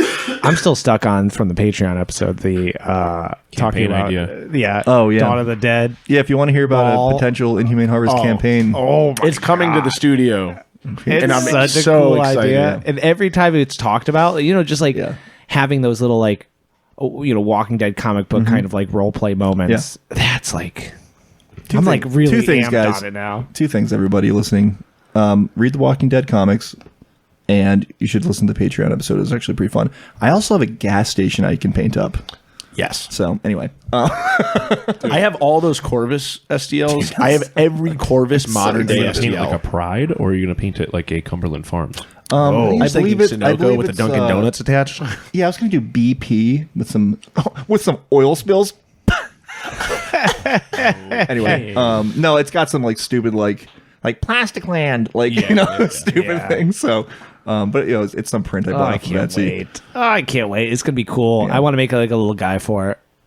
Please do. I think I would rather play solo. Not to. I want to hear what Steve's Yeah. answer for part of the dice, but I think I would rather play solo instead of a group with Inhumane Harvest. It's intense. Yeah, There's so many cool ways to approach it too, where it's like, oh, all four of us are playing. We're from the same town, working together, or we all deploy in four corners and we all are Happen survivors. to be. happen It's like to be it's here. day 3 of the Yes. outbreak, and you guys are just panicking, trying to find food. That's how I hope the mall situation Yeah. goes. Like it's early. Like the zombies are like some people might not even know what's going on. Here's my thing, guys. The mall thing. If let's just say it's you three and Paul playing. That's 4 people, right? And I'll do NPCs. You guys can like split. Like you guys can like Paul and Steve can fuck off to the Macy's, and that's their camp. And you two, Terry and Right. Gage, can fuck off to Hot Topic, and that's Fighting. your camp. No, I'm going to Funko Land, and I'm going to hang out there. wow. We get to play video games on little TVs. But yeah, so Cool. you can like war for you can trade, you can war for like whatever territories and shit you need. The mall has a roller coaster in it. Yeah, while the door is just like getting broken open, and we have to also like close the door to get zombies out of there. Park the Mack trucks in front of the doors. Dude. Anyways, sorry. Steve, what was your favorite part? Getting I had it a over lot with. of I had a lot of favorite parts. OPR, the OPR event was awesome. For me, I don't know if the players had fun, but I had a lot of fun. Once again, they were all smiling and There's a lot of people. I forgot who we were talking about it with. It was that Sunday. They were like, the OPR event to me was like peak Warhammer. They're like, that's what I want. I want to be. I think it was Blurs was telling me. He goes, that is all I've ever wanted from Warhammer as an experience. He's like, just like someone lording over and telling my guys what to do, and I'm doing it, and it was like such a For the final game. yeah. But he was like, the whole event was just like that's peak Warhammer. Well, everyone was so, as far as I could tell, everyone was really cool. Everyone, like, narrative things would happen, like, for just between them, and everyone just, like, rolled with it. It wasn't, like, try-hard stuff. And, like, I had, like, a loose narrative, because originally this was meant to be, like, a grand tournament, like, everyone come and, like, bring out your guns, and it, like, shifted a month before where I was like, actually, I'm going to make this fun, because I don't actually want it to be try-hard and lame. Yeah. And so I cooked up all that narrative, and I wrote a story, and cool. every mission had like a small narrative piece to it. And Random encounters too, which was great. no, that was I did that. not random, but yeah, like NPC encounters, Which I just did Yeah, that. with Steve coming through and blowing fire and killing people. And Yeah. So I had all those narrative point. There's like a narrative point system where at the end of the entire event, because it was 2 factions warring and everyone was assigned a faction, which was really funny because there weren't really a lot of like order, like good guy factions. So I had to like put all the giant players and troll players on the good guys team, and they were just like mercenaries for hire essentially. Yeah. And it worked really well. And like the whole thing was just really fun. And BDCF Tyler, who he won my Ansel Award for the event, like, the spirit of rank and flank for me, like embodied the event. And that award was gifted from Slade. He gave me a framed photo of Ansel. He's like, do whatever you want with it. And I was like, I know exactly what I'm doing with that. And Tyler won because he read the packet like fully beforehand. And, he helped me with some of the narrative, like not the narrative, but the point stuff, like, and all the weird stuff I was doing for, like game mechanics that I wrote. He bashed up the bad guy. For the whole thing. Like the bad guy for the campaign was called the Falling Star, and it's like this Chaos Lord that rose in the ranks from our Border Princess campaign. Oh, hell yeah. And he bashed it out of an OG Archeon on a Chaos spawn. And it was so awesome. Like to see him take my narrative flare and make it into a physical model on the battlefield. A really nice model. A really nice model that he's had since he was a kid. That's super His sick. Kit Bash and paint job on that's fucked It's up. so good. And he did it the day before he left. I was gonna say him and Trent posting 24 hours before working on their fucking things. But that whole thing was so cool because I was just taking his model and going to every table and rolling dice and be like, all right, he comes in, he shoots fire at your guys, and then the next round it would be, oh, Sir Isaac, the good guy, shows up and guys roll dice and whoever would win something would happen. He bolsters your forces. They all get furious for a turn. Oh, cool. Oh, yeah. And then the third round was the castle siege, which I had thought of the week before. And Durzen made a fucking insane siege tower for the event. It was so sick. But the siege, it was every player. Only 2 players didn't play in the siege mission, and they just played a mission right next to us because they didn't want to. Admittedly, it would take a little bit. Yeah. So they played a game next to us. But when they would cast spells and stuff, I would have it affect the other battlefield. This insano 2 champions fighting each other is affecting this big siege battle next door. And it was peak Warhammer. Blur said, seeing the castle wall, all these forces coming out, the giant wave of chaos and Ratman and all these bad guys encroaching on the castle. That's cool. I got a lot of really awesome photos. I'm really excited about it. But that revitalized playing rank and file for me because it's no, we don't have to just play the stupid fucking missions anymore. Let's just make everything up. Yes. Fuck it. And you did it with a lot of people. Yeah. And it all worked out. It worked out beautifully. 16 people, right? It was No, it wasn't. I think there was 16 total players, but the final mission, a couple of people just dropped out entirely. So we had either 6 or 5 versus another 5, still, which is crazy. Right? I would It is. never think that would go well. Just, pragmatically, the fact that you guys did it so well and had fun, everyone was stoked on it. Well, there was no balance either because I was like, gives a bring shit? bring your favorite hero and bring 2 units That's you how really real like that battles he are, would though. have brought to the siege. Yeah, Alexander the Great wasn't worried about his enemy's, point value being equal to his. He was like, I have more, and it doesn't matter. The bad guys were supposed to have more. Yeah. They had more guys, factually more points on their side by a lot. And the good guys, their only job was to survive. It was meant so to be cool. dude, you are not going to win. You just have to survive 4 rounds. They can't breach the wall. That's your only mission.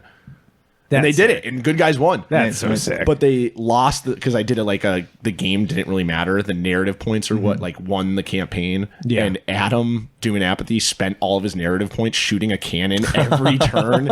And so at the end they were just shy of winning the whole thing. It was really funny. That's so cool. It was awesome. That event, I talked way too long about it, but that was fucking awesome. Dude. What a cool way to culminate to the campaign that we did with the New England War Council, and then the build up of that. I mean, it's crazy to think that it's Gage making an army of Chaos Dwarves. I made an army of Ratman just based on your hype. Bretonians got painted up. Everything got worked on just because you were so hyped on it, and then it build and build and build and build and build. And now it's this giant thing that happens To the greater community at large. Yeah. Yes. And I hope it I haven't really talked to anyone about it. Blurs obviously was really excited about it. I don't know how anyone else perceived it, if they perceived it that way, because it was a Border Prince finale. All of those games we played culminating to this big event. Tyler hates me and thinks his story is Tyler's hard. just yawning. It's funny because Into the mic every time. I keep yawning every time. Can't even be edited out. But I would love to know what everyone thought. Yeah, chime in. Playing it, coming from the campaign side of it. Yeah, let Terry know what you thought about Steve's campaign. Yeah, let Terry know. Let me know. I also Message me nowhere. really loved it sounds stupid because it's just the 2 events I ran, but that's like what I spent the most time like preparing for and like doing. So like the Flames of Orion event, I thought was like really fun. I don't know. It seemed like everyone had a great time. Oh, I'm doing sure. Zell was telling me it was fucking sick. He was like blowing people up halfway across the map. He's like, way too cool. Dude. Railgun, way too cool. He brought a laser pointer that like the one that shines a light down the whole table. Oh, yeah. And like I can, because I had them in the final mission. It was pretty much like a narrative, like do. Like you go from here to here to here, and the final mission was like everyone who had enough credits was racing to the city in the middle of the board. Like I had 2 3x3s with my custom city board in the middle. Yes, and there was like a force field to defend it from like the rain that was like killing everyone every turn, and so they deployed. Half the games were on one side, the other people all were on the other, and it was like a race to get to the middle to spend your credits to get off the planet and like escape. But only some people had enough credits to get off planet. And then Zell's like using his laser pointer. He's like, if I shoot this, does it go to the other side of the table? And I said, absolutely it does. And everyone's like, fuck. You can just see everyone like, oh shit. Like, because everyone only had one mech. Yes. Like, so it was real chaotic. It was really cool. I was really excited to do that and see so many people stoked on it. And like Zach from Chicago, one of the Trench Crusade guys, he had brought me a bunch of insano laser cut like character sheets and tokens and stuff to give away. Shout out Zach, real quick. He was such a like he brought out so much great energy to the event and like all those sheets were so cool. Everyone was stoked on them. Like it was awesome. And shout out Gage printing all those fucking stupid trucks and mechs, which were used. I really want to play with those trucks. Dude, Evan painted them. They're right here in the they're case. so sick. They're so beautiful. Did you see those? No. Oh, dude. Trucks. They're really cool. He painted them. I conveyed your knowledge to him, and he he used surpassed that on anything that? I've ever done. Yeah. With the speed paint smashing in white. So these are the trucks, and then Yeah, see, this is what I'm talking about. This is what I'm talking about right here. Dude, look at that. This is what I'm talking It's about. even right funnier here. because he did This is what I'm talking like about. an right orc here. or something at my house. And he's like, oh, wow, this is really... He's like, this works really well for organics. I don't think I'll ever be able to do it on, like, steel or something. Oh, it works even better, dude. Dude, Terry, this I is need the you to show me because I sickest haven't. model Yeah. ever. I mean, it's just like That it's model so is- quick. I looked at that box and I was like, these models are kind of cool. And I'm putting them together and like looking at them again. I'm like, these models all kind of suck.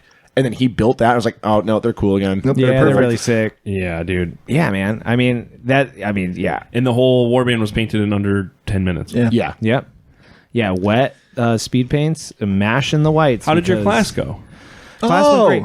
Oh, class went great. I lost my voice, obviously, and then I did a Naturally. Rusted Demon ceremony emceeing. So, like, also then didn't have a voice. Went downstairs to set it up because Rusted Demon ended at 10:30, and 11 o'clock my class started. So I'm like, I got to get all of this crap down there and set up by the time people started showing up. Long story short, I didn't, and I was setting up while they were showing up. But you know what I mean? This happens in a classroom too. So I did a little, what do they call it? Preamble. Yeah, I'm going to kind of like fill in While you're setting up and- explaining what's going to happen and trying to just, keep track of what I'm saying while I'm like trying to get the projector to work and the camera to work, which I eventually ended up doing thanks to some of the people in the class and IPT minis, I believe, who came down and helped me to set up the camera to make it work. A hero. And it was one of those things where I felt like a little bit rushed to get everybody going. And it ended up being like I was just sort of talking and painting, and I was showing it as best as I could under the camera, and I was just talking and painting, and I was saying like, hey, you're going to do this, try this out. And it was a lot of me just saying like, try not to worry so much about like whether this paint is getting on other things that it shouldn't get on. Try not to worry so much if your shadows aren't perfect. Try not to worry so much if your highlights are perfect right now. Try not to worry if you can't see the face. All these things is just me being like, don't worry, just keep moving forward. Keep going. And then I'm like, I get to the part where it's dry. We use the heat gun, dry them off. And then I'm like, if you want to, this next part really brings it to the next level. And I'm talking about highlighting. I'm talking about kind of edge highlighting things. I'm talking about kind of how to use certain colors with highlighting on top of the highlighting that I already kind of mash into the wet paint, just like, these ones from Evan, to kind of just like take this and then just outline the little edges to bring all the clarity to the actual model too, beyond, just mashing in the whites. And then I'm like, fuck, okay, I'm gonna stop here and take a walk around. Everybody got it better than me. Everybody's just better than mine. And I was like, oh, okay, Awesome, cool. man. You guys all get it. Great. That's like really good. Were they 'Cause all stoked about it as they were doing it? They too? seemed all like, a few of them were like, I'm going to use this. Like, this is a really great way to paint. It's a really great way to get stuff done. And we were talking a little bit about using complementary colors and mixing those complementary colors on your model along with like other browns and stuff, sort of how the Wilhelm miniature videos are, where you're kind of mixing these things. And the colors were so dynamic. A lot of people chose the same colors I did. I picked yellow and purple specifically to be like my main two colors, which like ended up being like kind of the best two. Actually, I think I picked like magenta and yellow because I was just like, you know what? Screw it. I'm going to like do it live and I'm going to try something different. And that color shift from purple to yellow was so vibrant, but everybody's color choices, you know, the people who picked blue and orange, like that, those minis were Cool, Yeah. very vibrant at the end.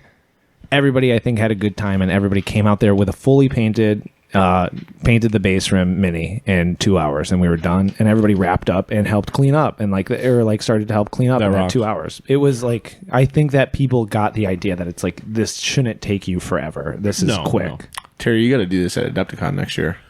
We'll see. I think it would be kind of fun. I really think you should. I think it would be fun to do something like this, especially now doing it once and realizing like, okay, I did the presentation, like a small little art history presentation, and people were kind of like, you know, into it. Like, Kimmy Zerg was like, can you send it to me afterwards? And I was like, it was really whipped together, man. You don't really want this. And he's like, no, that sounds cool. Like, I think I want to, you know, send it to people to kind of explain what I was doing here in the class. And I was like, that's neat. So I think it went great. I think I could be better next time, though. A lot of the like Matt and both Matts and Ian were asking if anyone took a class, give us feedback. Yes, absolutely. Feel free to message on Instagram or on Discord or wherever. And be honest, too, because this is how we're going to get better. So it's like, you know, if you had a good time, then like you can always just message us and be like, it was really great, and I think you guys did a good job. That's totally fine. Or you could do this better by... Yes, if you have suggestions. I wish how we Terry could do walked better. around and showed me face to face rather than whatever. Yeah. Yes, if we wish Terry would just shut up and let me paint this Terry held goddamn my model. hand the whole way through. Yeah, well, I could do that too if you want, but you need a hand to paint with and hold the model with, so it's tricky. But I could rub your back. Or something. Very cool. True. Might be nice. You think we got time for questions or... Oh, yeah. So here's the thing. You guys have been sneakily getting questions this whole time, and I didn't realize. And he walked in, and Steve said, there's some really good ones, which Steve. I can never tell if that's real or Gage has punished us enough with like, oh, dude, the questions this week, they're insane, dude. The questions are so good. My fault. The questions are so good. What is your favorite hot dog? No, I got some... It's funny because every time you make a joke about this, the next time I'll do questions, people remember that question, and then I'll ask, favorite hot dog? Guys, what's your favorite hot dog? What's your favorite condiment to put on a hot dog? Just rip my shorts mayonnaise, more. dude. I like mayonnaise on a hot dog. Well, you got to do the thing. Also, do the thing. Tyler, do it. Tyler's gonna do it because I'm gonna go pee. Oh, I'm jealous. Hello, Tyler. What are we doing right now? We're gonna do questions from the hive. Woohoo! We got a couple good ones. Wow. Confidence. A lot of waiting. these are way too in depth to answer right now. With especially the when I have time to pee constraint. too. I can't believe really have Gage to pee. left. Should we take a pee break and come back? We could probably answer. Let's finish it Take out. a quick pee break. All right, let's pee. Okay, we're taking a quick pee break. I'll just cut it. Oh, Philly boy. 3 hours later. This one was really good. Where did it go? Oh, Henry.Trimble asks, if you had 1 year to eat a wooden door, metal hinges and doorknobs included, could you do it? Yes. That's a classic Hivestone question. That's a classic Hivestone question. And yes, I could. 1 year? Yes. Absolutely. I get that done in a weekend. 2 months, dude. Tops. Weekend is tough. This is. I would soak that shit in Coke Zero I'm so not that gonna I fucking like it, and I'm probably gonna die, but I could do it. I think we should just start going. What's your favorite Lay's I think flavor? we are going. Asked by Brothers of Rotberg Street. I'd say piss flavor. Wait, what? Legion toilet Legion flavor Piss. Lay's. Did you see Sean's what? model? What's your favorite Lay's flavor? Oh, Lay's chips. I don't fucking. I think that's why they asked. I don't fucking eat. Yeah, chips, I dude. literally watched you eat I chips. don't fucking Did eat you chips. see I just don't know Particular X's names. model? about It's chips? a toilet. He modeled the toilet. Oh, I did. with piss chips on the back. Beautiful. Piss chips is such a cool, Piss chips. specific thing, dude. I like salt and vinegar chips.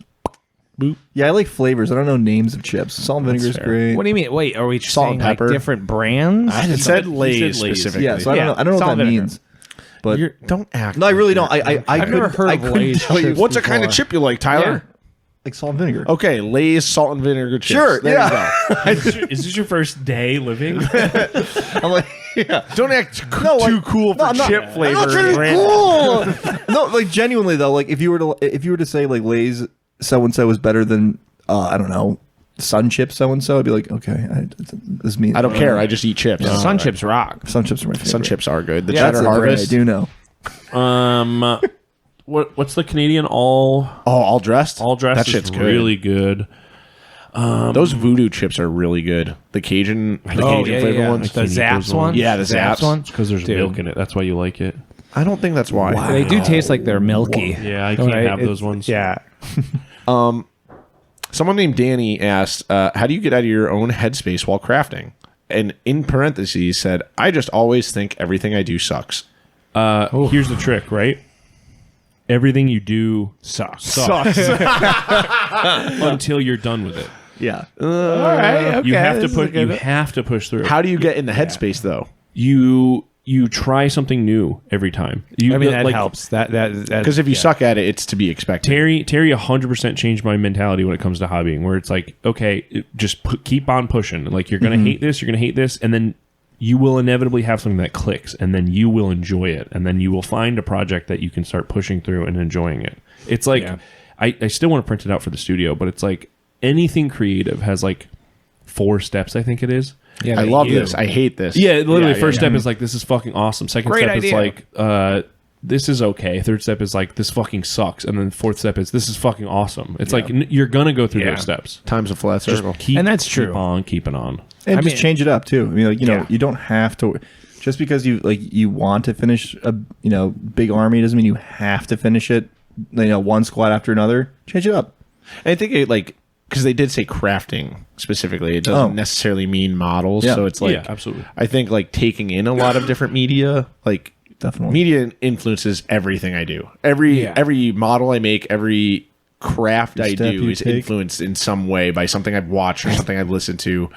And I think that just like feeding that is a really good way to continue like getting drive and desire to want to do it. Like Yeah. I went to the axe the fire axe thrift place yesterday by your house. And Oh, okay. And didn't hit you up. well, Damn. you think Terry's going to be able to come out on a Sunday? Yeah, I would have came. Would you? No, I have no idea. Maybe. It was at like 12 o'clock. Dude, listen, enjoy yourself. Dude, you don't need me just because I Yeah, live what the over hell? there. By the way, that guy's not there anymore. The toy guy. Oh, he's not what? there anymore. Not at all. No. He was the He was the only guy I cared about there. Died in a fire accident. Yeah, he fire fell out axe a bunch of accident. axes. I fell down the shaft that has axes in it.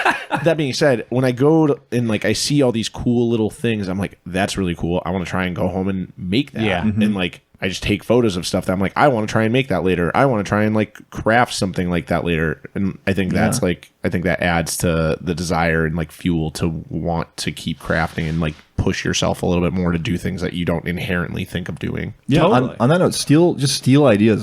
Steal Oh, yeah. ideas from your friends. If Copy it one for one because you'll learn literally. your own style who through gives doing a shit? it. If it's physically painting a picture, I mean, how that's how artists like quote unquote get better is they just copy famous pieces of art. If you're doing like oil painting or something, like if Gage converts something that I really think is cool, steal the idea and like because I think it's cool and I'll make it. Maybe I paint it, maybe I don't. I'll post it and get more likes on I'll it. post it and get more likes. Yeah, because he's all right. I will also say, though, a deadline helps. yeah. For me I have personally, today to do this. Yeah, for me same, personally, yeah. it's like all the events we're going to. That deadline is like, well, this has to happen because I'm planning with huge. it. Yeah. But that doesn't necessarily mean that you have to have events for your deadline. It could be, okay, I have this weekend. I'm going to do this by this Sunday, and then it's done. Totally. It's kind of your hour, your hour per Yeah. guy Yeah, thing. yeah, Like, yeah. same thing. Like give yourself the hour to push yourself as hard as you can with that medium, and And no matter what, when you hit that hour, it's done. And move on. The last thing I'll say to this is like, be okay not being the best. Like Yes. you don't just become like Michael Jordan because you like finally got a basketball in your hands and like now you're Michael Jordan. Like you gotta like you'll probably never be Michael Jordan. You dribble just, a little bit, but you you just know? gotta enjoy like going out there and being like, yeah, I'm gonna just shoot hoops. I'm just gonna paint a mini. Like it's fine. It's fine if you're not the best. It's fine if it doesn't look exactly like so and so's It mini. is your journey. That is literally not Michael Jordan's. where Yeah. my Instagram name came from. Was like, it obviously it's a kind of a little bit of a joke, like self-deprecating, whatever. But truly, like I'm my whole life like struggling to just be okay at something Yeah. and not be the best at it, which my brain just, how my brain is wired is like, I have to be the best at sewing this garment. I have to be the best at painting this model because I really want it to look good. I love the sculpt, blah, blah, blah, So Yeah. just being all right and being like, okay, this is totally fine. Yes. Yeah. Yeah, and I mean that is it's a skill in itself to like unlearn this perfectionism that like we as a Yes. society have like put on every little aspect of our lives. But it's worth it to even just think and to be a friend to yourself. You know what I mean? Like if you paint something and you paint that base rim and it's done, like show yourself a little bit of kindness. That's like a major thing. Like you did. Some people that. don't even paint models. Some people don't even paint models. Some people don't finish. It's like just give yourself a little bit of kindness and be like, cool, I did this thing and nobody else did this. I did this. It's neat. Yeah. Yeah. 100%. Yeah. Yeah. Got another one? All right, what do we got? A nice, good one that's not about hot dogs. Or eating full doors. Ooh, I eating wanted to full do doors. this one. I've Fallen Over asked, how was it adding music and other cool shit to Under the Dice? Did you find there was a clash in audience at all? I'm going to say no, because it's kind of like been there since the inception. We've curated these events to kind of be around that avenue. I will say I actually had a lot of thoughts on this. I'm glad my phone died, so I can't get as hot and heavy as I wanted to. We had no support from the outside.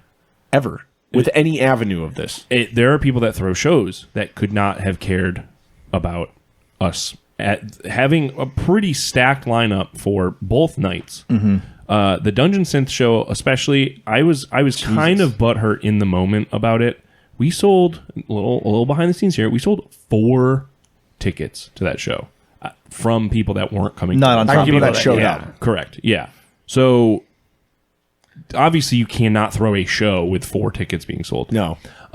That being said, every Dungeon Synth person or artist that was playing knew that it was mostly a soundtrack for what was happening in the background. Yeah. So that you weren't going to have a crowd completely gathered around them like you would for like the heavier bands the Neds. night before. Yeah. Or other big fests. That being said, I think the crossover is 100% there in this DIY part of the hobby because it attracts more DIY. Yeah. So I would not say there's an issue with that. I would say temper your expectations though for what you can't have like the Swiss Army knife of every fest, right? Like, No. you can. It's not going to be the best at every part of it, but it will still work. I think it elevates the event. Same with us having like tattoos happening Yes. and like all these Yeah, other yeah. little things that makes it what it is. All part of the whole. Yeah, and I think the music adds a level to it. I do have my own thoughts on like how the music aligns with the fest, and like sometimes it's a little overwhelming, and sometimes it's like Steve and I have wanted to book so many bands that the crowd alone would destroy the Rusted Demon cases. There's so much that like we wanted to book, and we have a lot of friends and a lot of heavier beatdown bands that was just like we can't. in general bigger bands too. That too. Like, Yeah, would've- yeah. Not that any of the bands playing don't have a draw. It's just like No, when yeah. someone sees it's like, oh, this is at like a game convention. I think that might trigger some people that go to shows. Is like, Yeah. I'm not paying $50 for that, even though you didn't have to. Yeah. It's definitely interesting to see where the crossover kind of dies in people's public perception, but in reality, every single fucking band that has a breakdown or something wants to hear or wants to play with cool, sick fucking Chaos Warriors, or you know what I mean? It's like Yeah. the crossover's there. Well, and we saw the crossover come to full fruition with BDCF Bolt Thrower 2. Yeah. Oh, his Guys- set was insane. Real quick. Yes. I think that I have never enjoyed a live show. Potentially, I've seen some of my favorite Oh, yeah. bands You know, I've been like 3 feet from like Corpse Grinder when the Cannibal Corpse is playing. Like, you know, Tyler's fucking slideshow was so fun and funny. Beautiful. But also, like, the beginning was like very nostalgic and like gave me like a very sweet moment of like reflection on some of the stuff in the video and the events we've been at together now. And like, I'm looking at my friend who's playing this fucking silly little orc band like song. Perfect. I laughed out loud, literally. Like, Yes. it was so good. It was amazing. Dude, even his like American Treasure Goblin song, The High Elf of Westboro, there's something like if you haven't listened to it, it's awesome. It's such a silly little song, but it paints the most perfect picture of like growing up, playing these little toy games, and then getting out of it because you have no one to play with. Like you're alone in this hobby because you're growing up and no one else cares about it if you aren't like, if it's not being fostered in your life or in like a community. Like it hits really hard. Like Tanner to like message me, he's like, if you haven't heard this song, it made me cry. It's and it was That's very how I poignant. felt when I listened to the Warlord Titan song. him flashing used cars for the same price as Warlord Titans Yeah. was truly the funniest fucking thing. He's the best. God, he rules. I forgot the Big Choppa song. Was it next to you? And I was singing the words to it, and you were like, "What the fuck?" It's pretty great. What is it? Clattered to Death by Big Choppas. Yeah. Oh yeah, It's such a good track, and he rides himself so hard. But he's like, "Yeah, I feel like it's a little too silly." And I'm like, "No, you are like this is what Bolt Thrower Bolt did. Thrower 2 Yeah. is- Chainsaw does this." Yes. Yeah. Bolt Thrower. It's literally a screaming plague bearer. Like, we get it. You know what I mean? Like, Like Bolt- you can be silly. Yeah. It's still cool. And Bolt Thrower 2 is not only the best band name you could ever conceive, but like it was perfect. Yeah, Yeah. Tyler did a good job. Yeah. It also had me because I listened to the song again on my way here today, and it made me think about how like because the song is like High Elves of Westboro, and it made me think about how these little toy elves, these little plastic toy elves, are going to outlive all of us, like a real elf would. You might say, Yeah, it's true. You might and, say. and the filings of their kit mash weapons will live in our lungs forever. truly. Very true. Yes. Yeah. Well, listener, thanks for coming along for this ride. If you're like, man, that sounds really cool, come next year when we have it. And also, if you think this is really cool, this started small. This started from nothing. This started from just a bunch of friends getting together and just having fun. Every single thing that has been added to this con has been, yo, wouldn't it be sick if we did X. Find 3 friends, organize a game data library for free, and there's your little convention. Yes. Yeah. DIY or die, baby.